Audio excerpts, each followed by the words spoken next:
বিশ্বাস করো, প্রথম ভিডিওটা আপলোড করার পর আমাকে এত কথা শুনতে হবে আমি ভাবতে পারিনি। আর অবভিয়াসলি সেটা যখন ফ্যামিলির কাছ থেকে আসে তখন খারাপ লাগাটা একটু বেশি কাজ করে, এটা আমরা অ্যাকসেপ্ট করতে পারি না। যাই হোক, মানুষের কাজই হচ্ছে নেগেটিভিটি ছড়ানো, ওইগুলোতে একদম কান দেওয়া যাবে না, আমরা ভিডিওর দিকে ফোকাস করি। তো প্রথমে আমি এখানে পান্নাটাকে রং করে নিয়েছি। এরপরে যেটা রং করতে যাচ্ছি সেটা হচ্ছে আজকের ভিডিও সবচেয়ে স্যাটিসফাইং পার্ট, বিকজ এটা হচ্ছে একটা বাঁশ যেটা আমরা ছোটোবেলা থেকে খেতে খেতেই বড় হয়েছি। সো অবভিয়াসলি এটা আমাদের রং করতে অনেক বেশি ভালো লাগবে। এরপরে আমি এখানে সবুজ কালারের একটা লেয়ার দেওয়ার পরে এটার উপরে একটা কালো কালারের লেয়ার দিয়েছি, বিকজ আমার কাছে ডিপ সবুজ কালারটা তখন ছিল না। তারপর আমি এখানে টিয়া কালারটা দিয়ে বাঁশের পাতাগুলো রং করেছি। আর যখন এই কাজটা করা হয়ে যাবে তখন এটা একটু শুকিয়ে এর উপরে আবার একটা টিয়া কালারের লেয়ার দিবে, তাহলে এটা দেখতে অনেক বেশি কালারফুল লাগবে।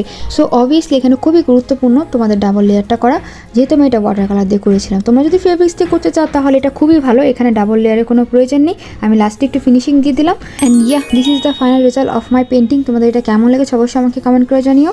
টাটা।